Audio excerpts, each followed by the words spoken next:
waxaan si gaar ah halkan uga salaamayaa Soomaalida ku nool kasta.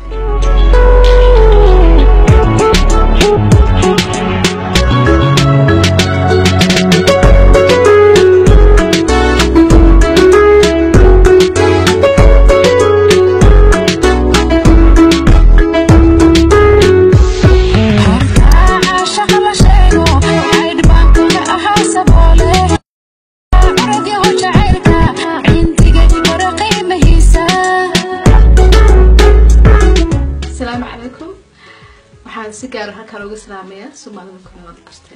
waxaa xafladan soo qaban qaaday walaalahay Gowska Xarbi Ismaaciil Bulshe iyo Cabdiwahaab Tooti insha Allah waxaa soo qayb qaadan doona dhamaantood waxaa habeenka garabkii taagan walaalkay DJ Super the one and only iyo DJ Hash.